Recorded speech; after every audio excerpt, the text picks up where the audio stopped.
Randal Koene, and I am basically spending all my time trying to put together this effort of whole-brain emulation by networking with various people and projects, and by publishing about it, and also now doing some research that intends to work on the functional side, on functional recording. So I have a startup just beginning really called NeuraLink, so that's the other part of my effort. I think I'm going to try to switch to the other microphone right now and see if it works. Okay. Can you hear me properly? Like this? Yeah? Okay, so there's that thing. Here it is. Okay. Keeping it simple by using a PDF that usually works on just about every system. So what I'm going to talk about today, the title, Toward Tractable AGI, Challenges for System Identification in Neural Circuitry. So to try to make that connection with AGI right at the outset, let me say that one of the things I think that a real AGI has to be able to do, needs to be able to deal with the types of challenges that you would encounter in a complex environment such as our daily environment, or the world that we live in, or at least parts of it. And so one of the things that you want to be able to do with that is you want to be able to answer questions that are relevant to us, which means we need a system that is smart enough to deal with those tasks. Now, let me break this talk down into a few little pieces that will hopefully be sensible. The first thing is that I'm going to try to explain to you how this links up with neuroscience. Then I'm going to quickly talk about, basically it's a little introduction into what is system identification. You'll find out very quickly why that's of any importance. And how this applies, that's the third one. Let's see, there's a laser pointer here somewhere. The third point here about, well, how do you do that in the case of mental processes in neural circuitry? Then, well, you need to simplify the problem, so how do you go about doing that? And finally, what are the main challenges that we would face in one of these simplified system identification approaches that you would take, for example, to achieve whole-brain emulation. So as I was saying, you need this AGI to have certain complexity, and we know already from the previous days of this conference that there are numerous different ways of going about that, theories of how you would create an AGI. And some of them are theoretically very sound, such as the AIT approach, but are probably not very practically feasible unless you start to approximate them in different ways. Now, one of the ways in which our particular AGI is practically feasible is that it has all kinds of shortcuts built in that are the results of evolution, basically, the results of our having to survive in a certain niche of this environment. So this leads to that other track of AGI where people pursue brain-like AGI, brain-like organizations of how an AGI would work. And I think in a sense OpenCog is an example of something of that nature. Now you can do that at various different levels of abstraction. And the level that I'm going to be talking about is pretty much the same level that Diana was talking about just before, a neurophysiological level. And why is that of any interest? Well, I think that one of the reasons is because if we're going to learn something from how the brain works, one of the best things to do is to work in the area that neuroscience has the most experience working in, and that really is at that level. At that level, we've been spending 100 years figuring out how to even record something from a neuron, or how to identify a different type of synaptic channel, that sort of thing, which is basically a toolbox that we have at hand. The other reason is because of the motivation involved. So it's really not so much just to build an arbitrary AGI, it's really the reverse interest, the notion that we have an AGI that is one that is focused on a narrow niche, a type of environment, type of challenges, and we would like to make it more general, more suitable to different kinds of challenges, to adapt it in a sense. So the challenge here is how do you take what you've got and turn it into something more? Well, if you have to take what you've got, then the first thing you need to do is understand more about it, or at least be able to replicate it somewhere where you have access to it. So this is why that's important and interesting to me.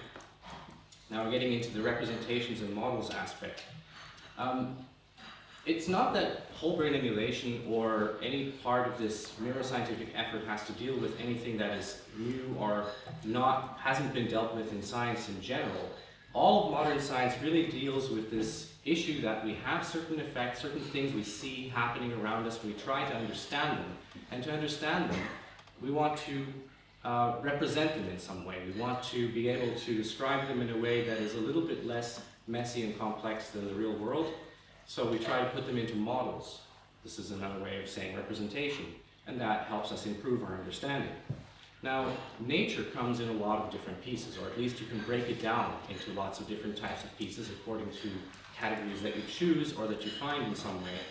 And these pieces aren't entirely independent. This is how you can learn something about what these effects might mean. We're trying to predict something about how the state of one piece here may be affecting the state of another piece at some time later or almost simultaneously.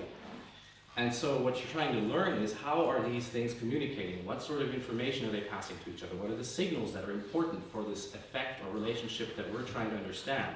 We're trying to do predictions. Now this seems obvious probably to almost everyone here, but it's still important to make that step back and talk about that at large, just so that you take the bigger picture approach when you're dealing with a new problem like brain emulation, so that you're not just thinking in terms of the solutions that have been applied throughout time without taking that bigger approach, just looking at the problem of how do we represent this thing, how do we identify the signals that are interesting. So we just had that discussion about should we do this at atomic scale. Well, there are some ways of approaching that problem. So, as I was just saying, nature comes in a lot of pieces, but if you want to deal with each one of those pieces at the highest resolution you could possibly think of, it becomes very, very difficult. Think of a gas with a lot of molecules in it, but as Anders was already pointing out, there are a lot of other ways of treating a gas if you know which things about it you find interesting and what signals you're going to look at. There's this ongoing joke that physicists are always dealing with spherical chickens in a vacuum because they like to simplify the problem. And there's a reason why they do that, of course, because there are certain properties of these spherical chickens in a vacuum that they're interested in, which are maybe not the same ones that biologists are interested in. So we want to constrain our problem. We want to look at the interesting effects. And in neuroscience, we also have a name for effects. It's behavior, that's what we usually use as a name for that. But there are other names as well. And one of those would be object recognition, for example. How is it that we can recognize something and then move away from a speeding train? So, one of the things you need to do once you start to explain things by making representations is that you need to define the system that you've got. You need to observe this black box you don't understand anything about. You need to figure out, well, if I have an effect I'm interested in, what are the signals that could be affecting this box that I think are relevant to the effect I'm interested in. So first, look at the signals that we have here. Now, in physics, there are really not too many categories if you get all the way down to the deepest levels of physics. We could say there are 4 major interactions that we might think about, but we're not usually going to work with gravity and electromagnetism and the weak and strong force in that sense. We want to make it a little bit simpler in most cases. So, for example, when you talk about neurons, then the sort of things that can affect neurons, this is a lot of the stuff that also Diana was talking about earlier. You've got things like, of course, electrical current can affect them, which is supplied through ions, for instance, or temperature, pressure, electromagnetic radiation. You notice very quickly that it's really actually all the things that could affect it. All these signals in physics can affect neurons in some way, just like they can affect any other object that exists in the real physical world. But of course not always in the same way. Some of these signals are not going to have effects that we're really interested in. Not necessarily, of course we need to find out why. So we can make some priority of what sort of things are interesting to us, and then we can look at things that have predictive value for that priority order we have. And I just have an equation here indicating that maybe what you're interested in is how does the membrane potential of the neuron change. So in general, if you're trying to do this process, it's called system identification. What you have is you have a black box or a gray box. That's the term when you're actually able to manipulate the inputs as well so that you can test outputs based on inputs that you're giving the system. Where you have a state of the system and there's some input, maybe you're able to observe the input. Certainly you should be able to observe the output to some degree, with some sample rate, for example, and then you try to understand what is the transfer function, what's involved in this, for example, in some control system, some loop that's going on here. And there are a number of ways that you can represent that formally. I'm not going to go into all these ways, but some of them are used in neuroscience, so maybe it's useful just to quickly see them on a board. One, for example, that's been used by Ted Berger to work on his neuroprosthetic chip is the Volterra series expansion as a way of describing, in terms of kernels, how do all the previous inputs to the system affect what's coming out of this box. And you know, if you want to make it simple, you try to make as many of those kernels 0. But you have to find out which ones and exactly what input, how far does the input affect other input from back in time, etc. Now that's the general case. Let's look at what's happening inside a brain when we're thinking about mental functions and how would we do system identification there. So what do we call these effects that we're interested in? Before I used the word behavior, now I'm using the word experiences. As I said, you could use several different words.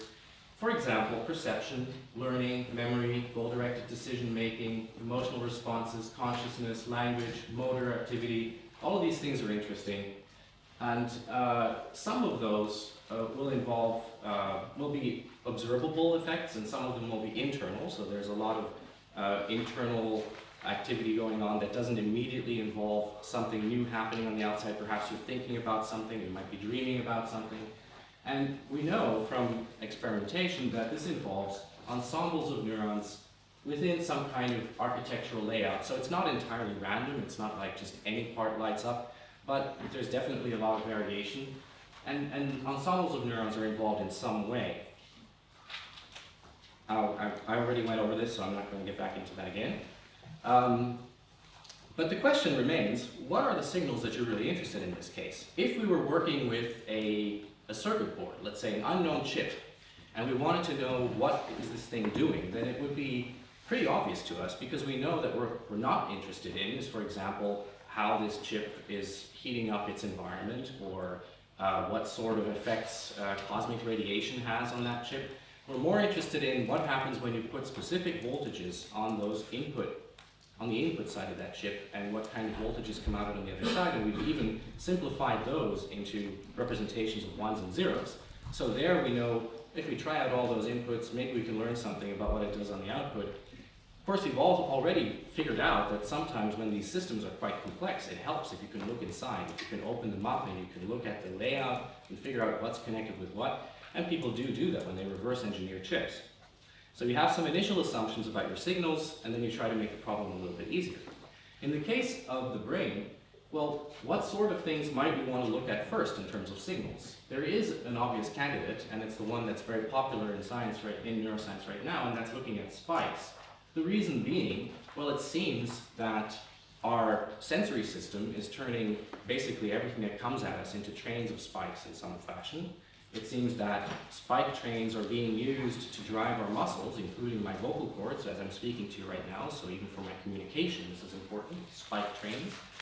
And spike trains, or rather the difference in time between a presynaptic and a postsynaptic spike, is relevant for memory. It's relevant for laying down new memory. So it's also important for the state of the system on the inside, in a way. So it seems that perhaps if we could predict the spike timing of an entire brain, of all the neurons in the brain, from moment to moment, then we would have a good, at least first approximation emulation of that brain. That would be a pretty good system. And as I pointed out before, so Ted Berger basically does this for a small sliver of brain, using his chip to, in a simple way, try to do something that a part of the hippocampal system does, and he uses the Volterra expansion as a way of trying to approximate what it's doing. There are other ways of going about it. Recently, there was a workshop at the CNS 2012 that was specifically on system identification in neural circuits, or in sensory system at least, and how you would approach this problem. And I found, for example, that Aurel Lazar had a really interesting mechanism using channel identification machines, or that's what he called it, a way of describing it always as a problem of having a communication channel and some asynchronous sampler that you're working with, and how can you describe from this setup what is actually going on in this channel, in these channels, how do you combine multiple channels, how do you apply this to different representations of your neurons, for example. So there are ways of going about this, and they're numerous. But if you look at it as just the big problem of the brain, the big black box, you're trying to do system identification on it using whatever method you choose, be it a Volterra expansion or whichever. If you're doing that for a huge black box like that with a very limited input channel, a very limited output channel, it's going to be incredibly hard to say anything about that system. It's simply too complex. It's an intractable problem. Even if you look at the system throughout, let's say, now until death, that may not be enough because there may be a bunch of latent function in there that occurred earlier you couldn't pick up. You at least need to have observed the entire system throughout its lifespan, and even then it's not clear that you could do it. So the better way of going about this, of course, is to break things down. That's what we do all the time in science as well. We try to break big problems down into small problems. So you want to have a lot of little black boxes that are communicating with each other. And the important thing to know in that case is how are they communicating? So which black box can communicate with which other black box? What sort of signals can it transmit? And you need to know what are these individual little black boxes doing. That's the other problem, characterizing those little black boxes. So the communication problem, that's really what connectomics looks at. It's the question of which things are connected with which other things, and assuming that looking at the physical connections between neurons, that tells you something about it. So maybe it's not electromagnetic waves that are somehow talking to one another across distances, but you could consider that as well, of course. And then there's a way of building these decompositions into simple systems. One of them, for example, is compartmental modeling. I've shown that here, where you take a neuron and you break it apart into lots of little pieces. Each one you can make a fairly simple equation for. Here, this is the so-called cable equation, using Hodgkin and Huxley equations to represent what's going on within the system. And, well, I've got way too many pictures on here, but basically, yeah. So, you know, each little piece where it gets up to a branch point, it's important that you make sure that you have all of those separated out so that you don't have too much that you need to say about each one. Each one has to be a very simple problem. And together they form this entire big mess, basically. So the question is, when you want to do this, you want to break it apart, you want to find out how the pieces communicate and what they do, how can we do this for an entire brain? Now, we've been working on a roadmap to do that, and the roadmap really isn't just a document, it's not a piece of paper, it's a matter of figuring out a network of labs and projects and tools, and what can you do to solve this problem as an actual, you know, an instantiation of not just one problem, but an iterative thing where you have to keep on improving what you're doing. So here we've got basically what I was just saying about, we're looking at it from the point of view, okay, breaking it up into parts and how they can communicate, that's structural connectomics. That's one way of doing it at least, although you can also, I'll get into that a bit more in a moment. Then there's the matter of characterizing what's going on each one of those pieces. I don't actually think this is a very good name because it's a little confusing, but I'll also use connectome. Characterizing the components might be a better name for it. Then, of course, eventually you want to carry out an emulation or some sort of simulation, at least of parts, meaning that you know what your representation is, and once you know that, you need to figure out, well, what do we want to run it on, what kind of hardware? And here is a very important part, because we're making a whole bunch of assumptions, and we're making a lot of hypotheses about what might be going on in the system as we do this.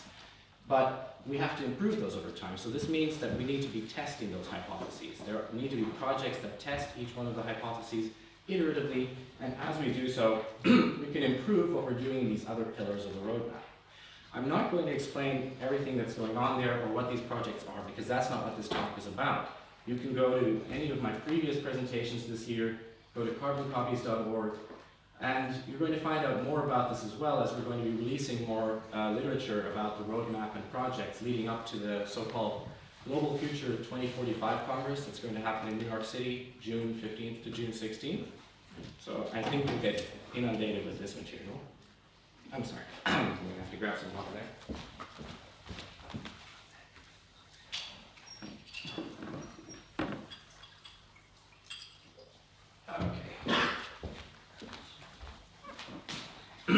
So let's talk about some of these tools. To decompose the system into various different parts, you can do it in a number of different ways. The obvious one is, well, why don't you just look at the system? Why don't you just, open it up and look at the morphology, look at the structure? That would be this method of building stacks of electron microscope images, for instance. We already had people talking about Winfried Denk and Jeff Lichtman, and Kane Hayworth is probably one of the most prolific people that came out of Jeff Lichtman's lab working in this area. building these kinds of reconstructions to make a good model of what a neuron is, and then you can create these cable equation compartmental model systems. Ideally, you want to know a bit more about it. We'll get into that in a second. But there are also other approaches. For example, we have here Anthony Zador. Again, I don't have to go into details because this was already addressed. Trying to use a more biological approach to identify which neuron is connected with which. Of course, each approach has its own unique, particular, I guess, idiosyncrasies. They'll tell you something but not something else. For example, this method may tell you which neuron's connected with which other one, but may not tell you a lot about the individual synapses, dendrites, axons, and all those details. So your black boxes remain a bit bigger. And then there are simple things like using MRI to try to break it down into big geometric boxes within the brain. Not going to go into that either. And then, so when we're taking the data from structure, just to get into slightly bit more detail about this, you build this model here. But this is giving you shape, and shape can tell you a few things. It can tell you things like, well, if a dendrite is this thick and this long, like this piece here, it tells you something about what's its conductance going to be, what is the capacitance that you would put into this cable equation, so you can get some information out of it. There are some caveats, and I'll get into those as we get into the challenges part of this talk. And of course, there are things that you may not be able to see. There might be things about the system that you simply can't determine just by looking at it without doing other kinds of tests. Even if you could determine the class of a neuron by looking at its typical shape, it doesn't necessarily mean that you're capturing all the important information about how it functions, what its response is going to be, or about its synaptic channels and all that sort of stuff. Okay, so one way of approaching this problem is that, well, we have to characterize the system anyway, right? So if we're going to look at, at all the different parts that we've broken the system into, what we'd like to do is we'd like to be able to say something about the activity, about the dynamic properties of these pieces. We want to be able to observe them. If we could record from them while they're active, then this tells us a lot. And of course, that's one of the things that neuroscience has been doing for ages, at least at a very small scale. At a slightly larger scale, you might be using an array of electrodes like this in a culture of neurons or on a slice to record from a number of neurons and find out what's going on there.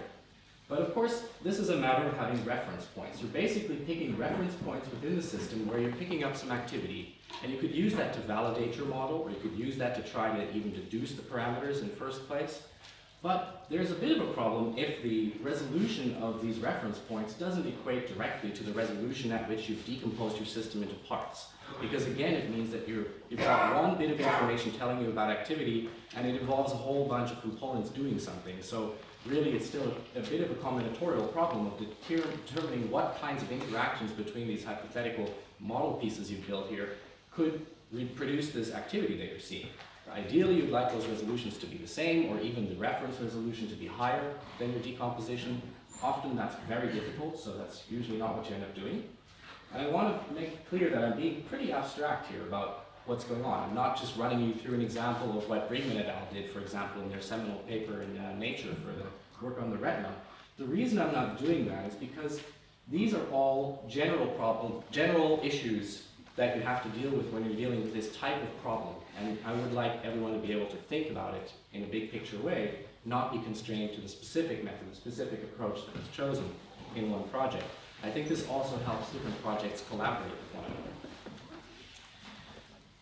Now, to do these characteristic recordings, there are a number of ways of going about it. There's the old-fashioned, let's put an electrode in, and maybe if we put a whole bunch of electrodes in, then we can record a lot more. But how do you put billions of electrodes into a brain? That's going to get a little bit difficult. Then there is the method of, well, you can improve it somewhat with optogenetics, because it means you can turn on some systems selectively and you know that those are the ones that are causing whatever you're recording. So this helps you determine better what you're recording. It might break down the problem a bit more, but again, it's still not really solving issues. Then, as Dan already pointed out, there's some work being done on using tiny versions of this. Basically, electrodes that would not break as much of the system as you put them in, because they're much smaller. And I'm involved in a project to work on this, as are some people in the lab of Ed Boyden and George Church's lab and a variety of others. I'm sure that something along those lines will come along. And in the meantime, we have better advances even in a more biological approach to the problem. So how could you record from many different neurons in the brain at the same time Well, what if you could put something inside these neurons and record within them? This is what the molecular ticker tape tries to do. It's an idea that is mostly being written about by Conrad Korting at Northwestern University right now, but again, it involves a larger collaboration. Again, George Church is involved as well, Ed Boyden also. It seems to be the same people a lot of the time. In this case, what they're trying to do is they're trying to use DNA as a recording means, so as a ticker tape on which you can record when does something happen in a neuron.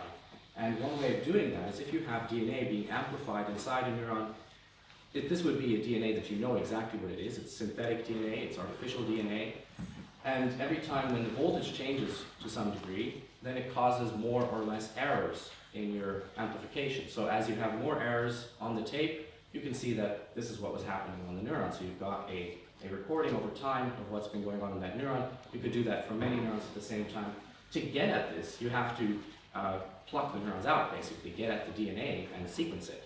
So this is somewhat elaborate, and there are other reasons why there are some problems with the procedure, but we'll get into that now, because we've reached the challenges part, the last part of the talk. So, given that we're working on all these tools to try to solve the problem of system identification and neural circuitry, what kind of problems are we facing right now? There are a number of different types of problems. One of them is very general to all system identification problems. There's this whole problem of, you know, are we measuring the right things, etc. There are also problems that are particular to working with neurons and neural models, and then some that are unique to working with very large circuits and neural tissue as such, and then even some that are exclusive to our problem of how do we do this for an entire brain, such as integrating all that data. Now, getting into the first type of problem, problems that anyone doing system identification from a biological system would have to deal with, we care about the signals we're looking at. So, of course, we've sort of said, early on I just said spikes seem really interesting. Now, there are a lot of people in neuroscience who already say that's not the full picture, you need to look at more. Okay, so that's one of the problems. Then how about, what if other cells are important, like the glial cells? It seems that glial cells certainly have an important role to play in the brain, at the very least by modulating the activity to some degree, or at least making sure that neurons are happy and functioning. And there could be more to it. So this is another question where, yeah, you have to look at your model as you created it. If you're only using neurons, how well does it do the prediction task you're trying to do? And then if there is a place where it breaks down, well, you have to look at which parts you still need to add, bits and pieces that could have been the problem.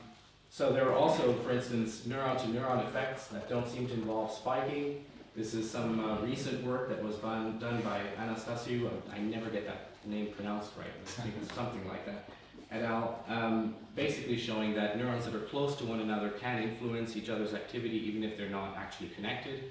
So electromagnetic activity does, electromagnetic fields do matter. And, well, you could always look at things like, well, as was said earlier, you know, what if quantum effects are important? It could be interesting if you can get rid of some of these effects and see how much of sensation is retained, how much of what an animal needs to be able to do is still working.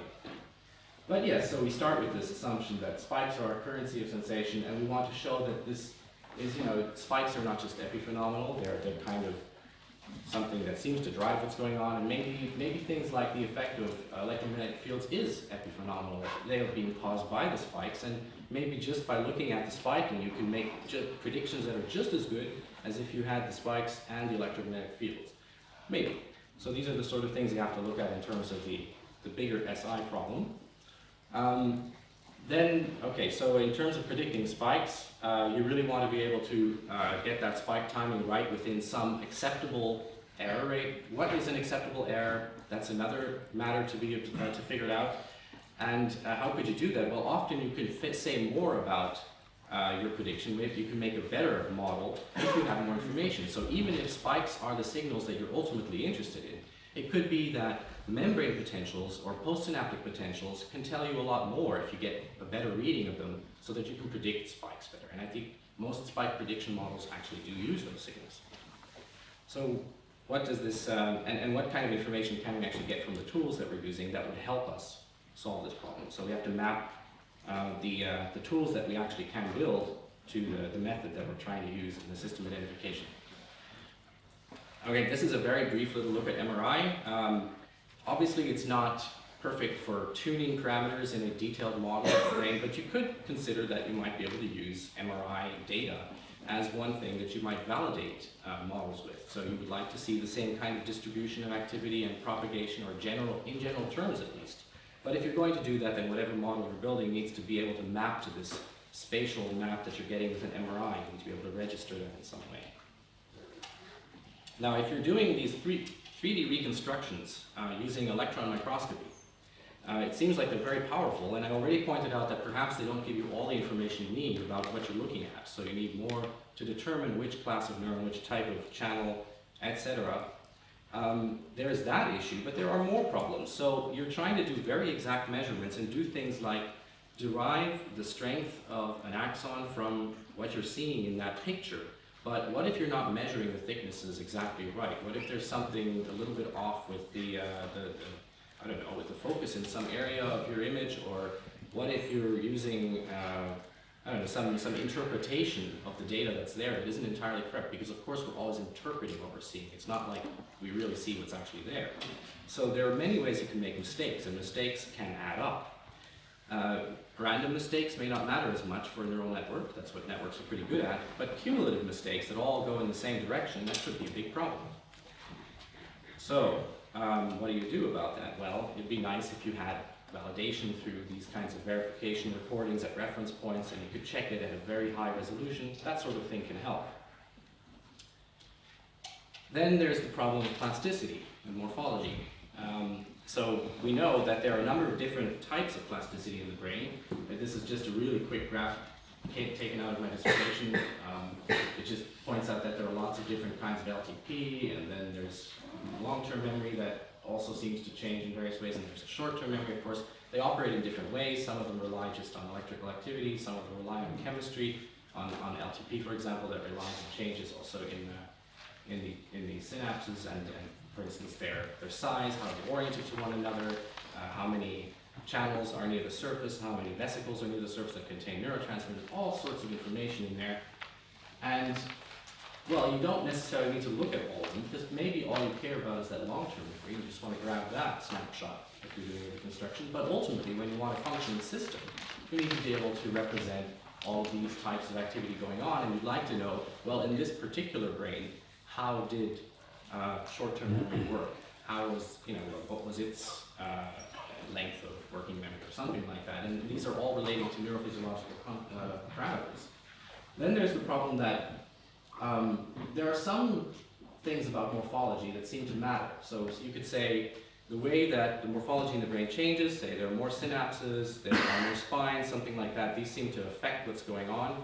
It's not clear how much other types of morphological changes matter. Say the angle at which branches and dendrites occur, or exactly the position in which things are arranged. And a lot of it also changes all the time because our brains deform. They're a mass that's not a hard chunk. It's kind of elastic in there. Every time I turn my head, my brain is being sloshed around to some degree, and things are moving and all sorts of things. So some of it matters, some of it doesn't. And just getting an electron microscope slice-by-slice registration of a brain doesn't give you a dynamic picture of the brain. So there's really a lot of use for these other types of recording. Now with the ticker tape, which is extremely promising, it has some problems for the type of work that we're trying to do. So there's the issue of reliability. Because these ticker tapes aren't recording reliably, you want to put many of them inside every neuron so that you can take an average of what's there. You can look at the distribution of what you're recording. Then there's the question, if you're doing this to every cell, is that going to interfere with what the cell's doing in any way? Is this going to leave the cell untouched? This still needs to be figured out.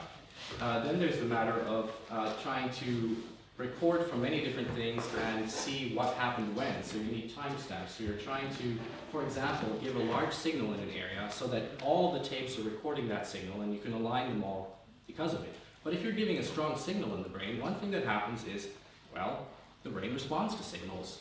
It's plastic. It changes things. So measuring things can also change things. You're not necessarily leaving things untouched.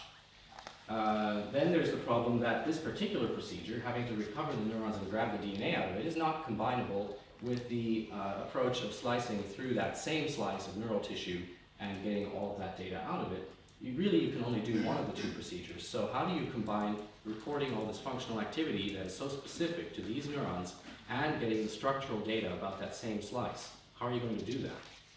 You need to get those two projects to work together, or you need to come up with another one that solves all of those problems.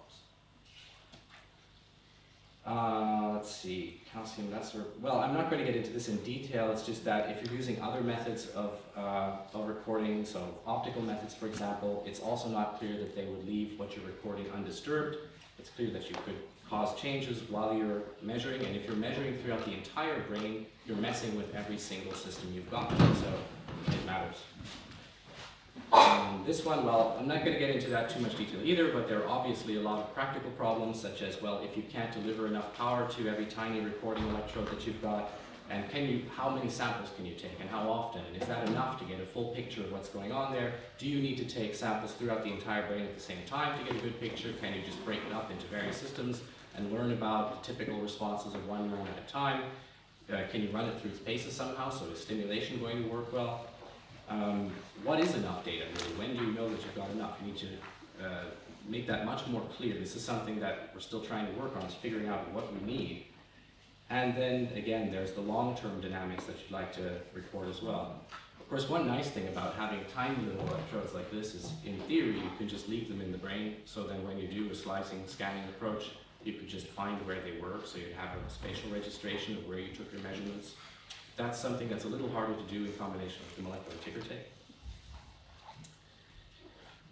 Yeah, and so again, this is the matter of, do you have enough data? The spike times, is that sufficient? What do we need to know about the membrane potential? Is it enough to get the response shape of a neuron to describe its functional characteristics? Does that give you enough to validate the models you're building, or do you need to get more about that? And do we need to be able to look at the combined activity of multiple components, multiple pieces of your broken apart system identification problem in order to give good predictions and be able to verify your model? Sometimes you can do things by building virtual systems so that you know exactly what you've got, what you've put into it, what sort of functions you put in, what sort of structure you put in, and then apply the systems you're going to be using to that to see, at least theoretically, whether or not they could solve the problem. So that's one interesting area to look at, and just for self-promotion, I kind of stuck in a slide from my earlier NetMorph work where I was building systems that grow realistic neurons with axons and dendrites, etc. But it's just one example of how you can use this sort of virtual system building as a way of testing your methods as you go along. And then, of course, there's the matter of proof of concept, because we looked at this other part of the roadmap where you need to test what you're doing, test your hypotheses, and thereby improve how you're going about all the other pillars of your roadmap. One example of work in this area is, for example, the work that David Dalrymple, who's already spoken, is doing in the Emulate project. He's trying to approach it with a very small creature that has perhaps a system that we can tackle at this time, and also with tools that we can build much more quickly. Then there's great work like the retina work by Brigman et al. And Bach et al., who did some work in visual cortex that's very similar, trying to at least show that you can learn something about a system that gives you functional predictability from the structure. So it's giving you a proof of concept of the basic idea that these things mean something, that this approach of overlay emulation could work. Then there's Berger's work and other work that also does neuroprosthetic work in different parts of the brain. And I just thought it was interesting to point out a new project that Sebastian Sung wants to start, where he basically said, well, if we want to prove that connectomics is all that we say it is, then what we really need to do is we need to extract some tiny piece of memory from an actual piece of neural tissue. And that's a kind of vague way of describing the problem, but that's pretty much what he'd like to tackle next. And I think that'd be a great proof of concept as well. So, yeah, basically just summing up, the problem of system identification is definitely not a new one. In fact, I'm very happy that it's not a new one. I'm hoping that as we're becoming more aware of neuroscience as an information science, as something where you need to describe things in great mechanistic detail to really understand what you're dealing with, that the many fields that have already made that transition into becoming real information sciences, real exact sciences in that sense, that they can help us out to deal with a lot of these problems. So I really think cross-disciplinary thinking and out-of-the-box thinking, oh, this is very similar to a problem we've seen in electrical engineering or something like that, is going to help us a lot. So very much looking out for experts in this area who think that brain emulation is an interesting topic. And thank you. very much.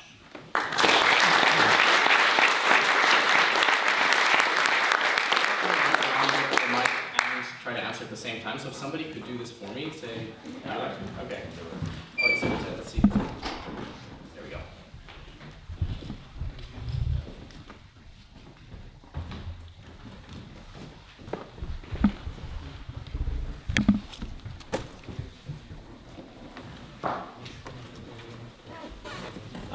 My name is Quentin Coxwell from UCD. I was wondering if you could say something about the role of extracellular chemicals like dopamine, and we know that the general level of dopamine is very important for reward-driven learning, and is that type of thing included in connectome approaches? Yeah, sure. So, as I said, I was being purposely abstract about what I was saying instead of going into one particular example. But when I'm saying maybe you need to take electromagnetic fields into account, whatever, then I'm also saying maybe you need to take things like dopamine into account in some explicit way. That's always really the difference, is do you need to take things into account explicitly, or can you do it implicitly by working with the signals you've already chosen? So for instance, does knowing the spikes in all these different regions tell us that the neurons that are going to release dopamine are receiving enough activity that they're going to release dopamine, and then you can model what that's going to do over a greater distance in some more abstract way? That may be enough. Maybe not. Maybe you need to start tracking what molecules of dopamine would do as they progress through these areas. So it's always that question, well, how are you going to model? But obviously dopamine is important, as are many other chemicals. Yeah.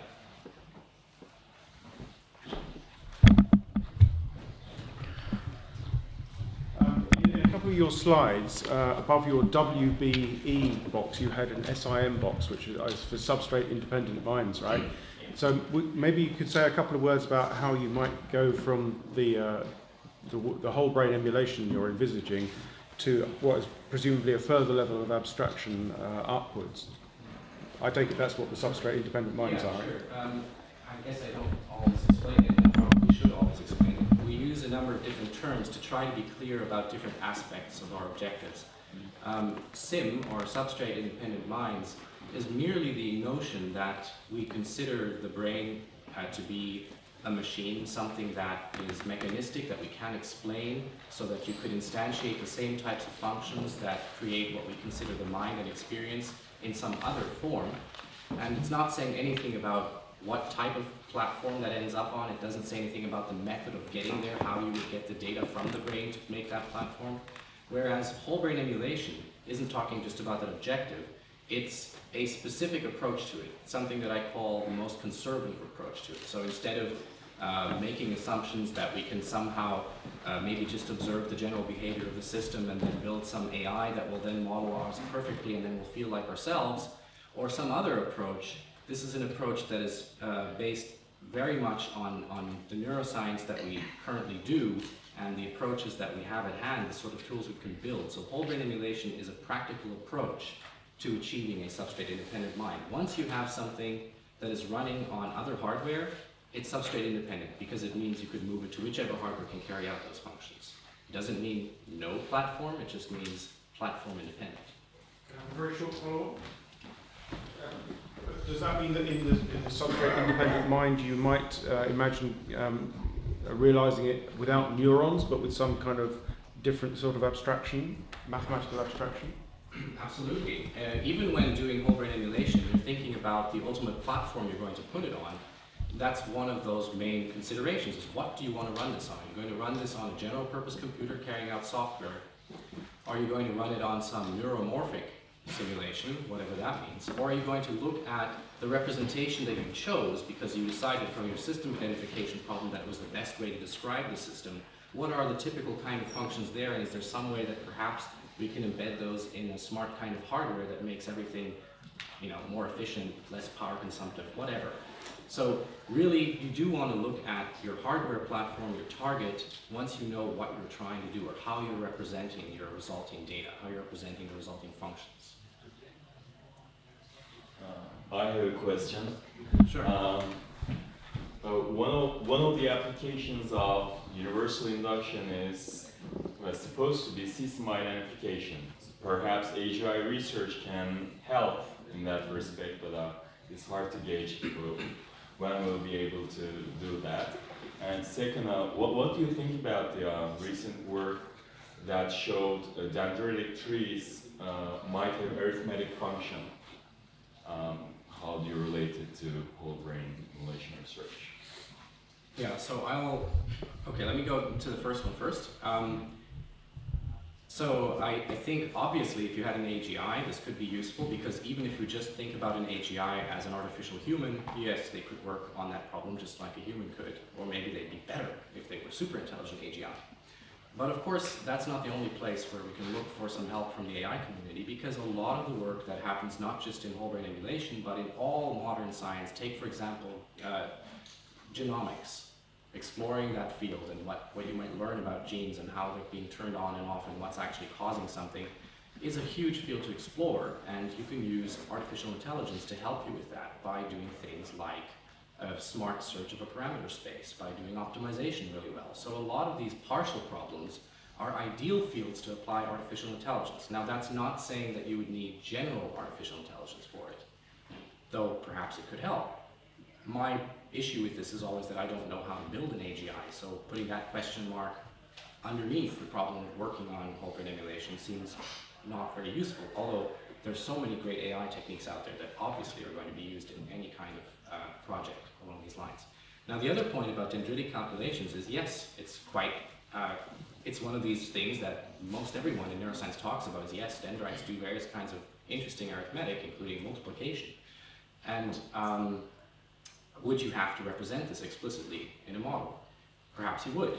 I think maybe you would, yes, because it's going to affect how spikes interact with one another as they arrive at a neuron.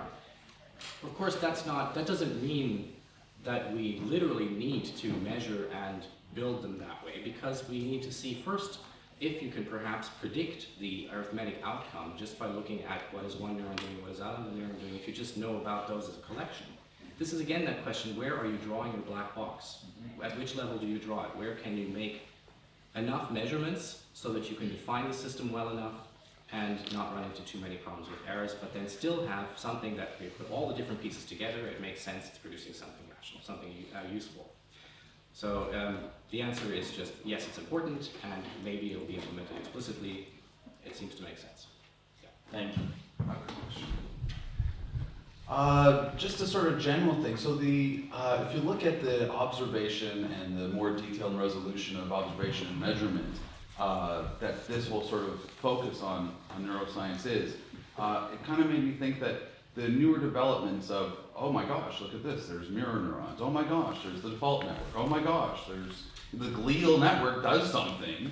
Do you have a secret hope that this kind of focus will suddenly turn up things that we go, whoa, my gosh, and that ultimately could lead to a better understanding of AI? Yeah, so that's something I don't tackle very often, because I really do think that even if you build a whole brain emulation, that does not instantly mean we understand how the brain works. You still have to explore the system. You need to understand what is in these. And by whole brain emulation, I don't necessarily mean a human one. Say, Drosophila, that tiny little fly, or maybe just a piece of retina or something like that.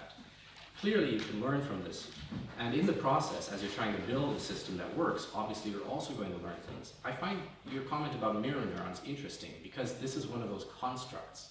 It's where people will say, oh, we found a special type of neuron that does a special kind of thing, whereas in reality it may just be the special kind of way that it's connected to other neurons, right?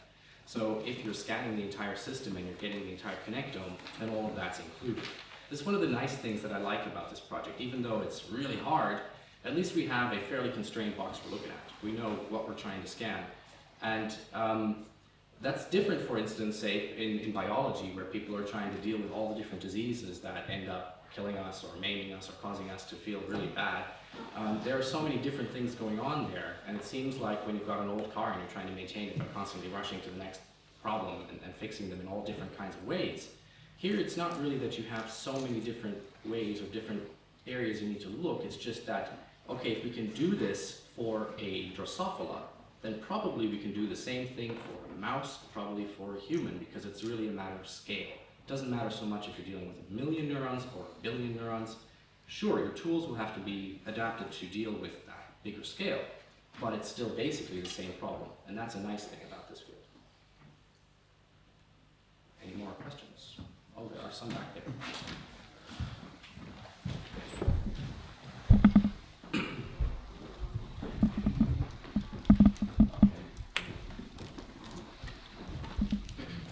My question is, in light of the risks that people are likely to raise with you about accidentally creating a neuromorphic AI or having a self-modifying substrate-independent mind, do you think very much about which parts of a mind you would like to update first? For example, whether you would try to begin with the human value parts or the benevolence parts, if such parts existed, or leave the more powerful, more intelligent parts till the end of the process? So the honest answer is no. I haven't really set a plan for how would I deal with augmentation after the fact of having achieved whole brain emulation in order to make sure that it is as safe as possible. And the reason is just purely practical. It's the fact that there are just so many huge hurdles ahead of us just to get to whole brain emulation that at this moment I'm not too worried about what happens with the augmented system yet. I don't think that it's something that doesn't need to be thought about. Clearly it does. It's just that I think we still have, we're not going to be surprised by it in the next year, next 2 years, next 3 years. So we've got time to think about it. But yeah, it's a good point that you bring it up. Yes, Ben. Well, this wasn't my question, but I can't help being a little perplexed with this idea that we're going to somehow automatically create these amazing things. It's like what you sit down, like, I thought I was programming a web server, but I accidentally created a neuromorphic AI. I mean, I don't think it's likely to happen that way, that we kind of accidentally create these amazing things. I think it's going to happen, but it's going to be a lot of work, and we'll kind of know when we're doing it. But my question was a little different. I mean, you and I don't know, 7 years ago or something, we were discussing questions relevant to AGI and neuroscience, like how does the brain represent and learn abstract knowledge? I mean, how do we represent things like, the things you do in programming languages using local variables or higher order functions, and abstract cognition beyond simple manipulations of perceptual input.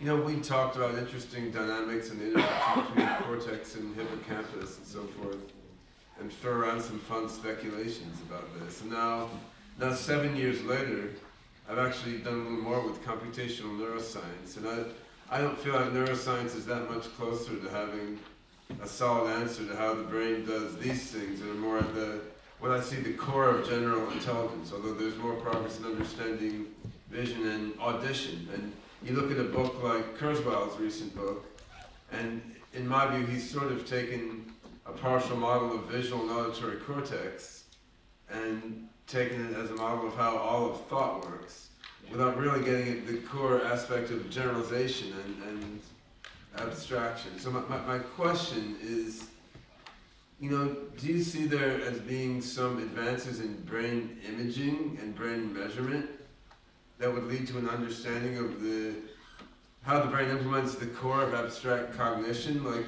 before we get a detailed molecule by molecule image of the brain, or do you think it's going to work like, first we get a detailed molecule by molecule image of the brain, simulate it, play with it, from that we learn how cognition works? Or is it going to be like, we get some data from MRI++ or something, and then we figure out how abstract cognition works? Because this could impact how the neuroscience data flows into AGI, right? I mean, if you got to get the detailed brain simulation first, then you're going to have uploads probably before you have AGIs that are based in any detailed way in the brain. But if sketchy or neuroscience data gives us the crux of how abstract cognition works in the brain, then that crux could be incorporated into OpenCog or into other more neuromorphic architectures first. It's not clear to me which way you think it's going to go. Okay, so that's a good question, and my answer would be that it's going to be a bit of a mixed bag, I think. And the reason is just looking at at the history of neuroscience and AI and these kinds of major questions. But before I even get into that, I should just mention that I'm not going to address the question of Ray Kurzweil's book for the simple reason that I was involved in trying to rewrite, edit it, and whatever, and I don't really think it'd be right for me to criticize it, even though I have my opinions. But so an example, for instance, I think sometimes doing neuroscience, even just neuroscience the way we have been doing it for decades, is going to elucidate important things about how the brain manages these major issues, whereas sometimes it's not. It's going to not be obvious, and it'll take building much bigger systems. An example of an area where this has recently been useful, for instance, is when we discovered grid cells. So, you know, we knew about place cells. We knew that rats could remember where they went, and this was seemed to be represented in the hippocampus, and you could, you know, replay them and things like that. And it seemed to show that you could map out stuff, and then maybe in humans this same sort of mapping could be used to map out general concepts and put them in an order, and so it's useful for episodic memory.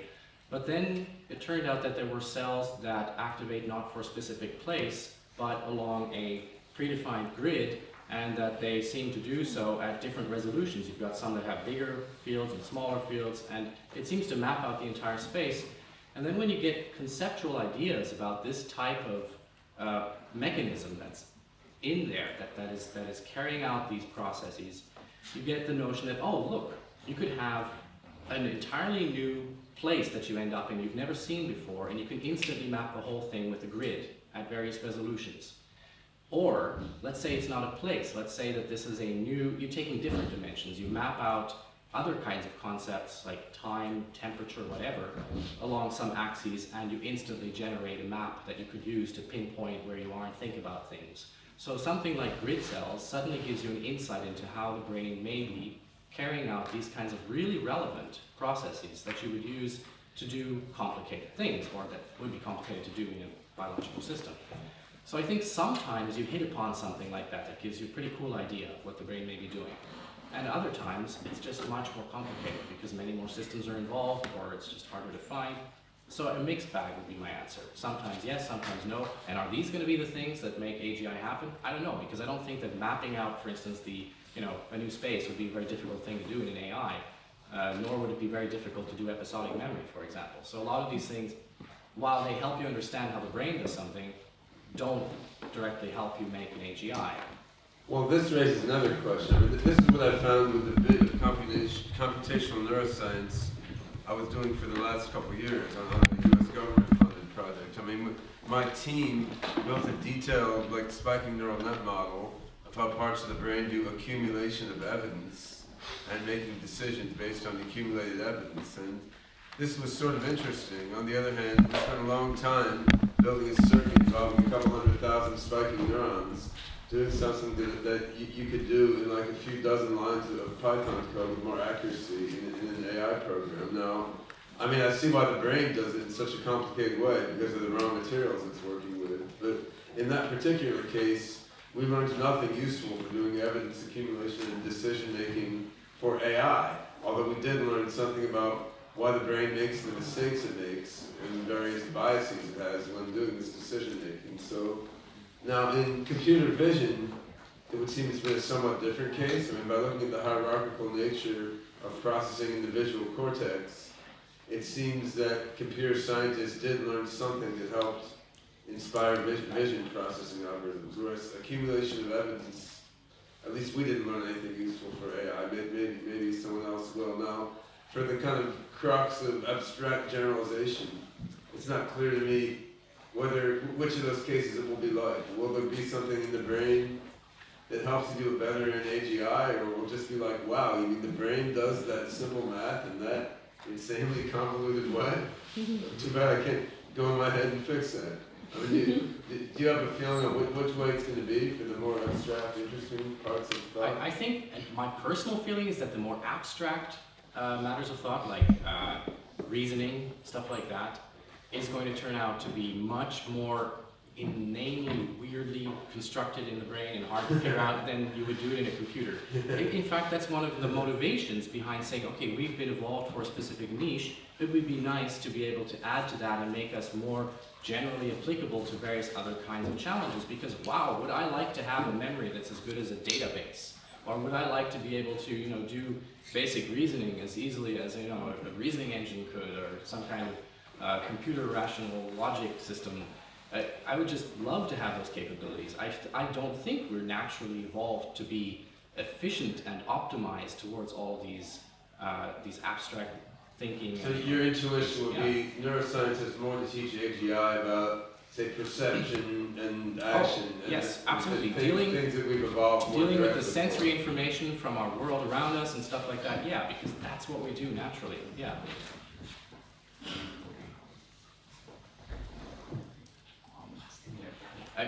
I realize that there are still questions, but at some point we may be missing a coffee break. So.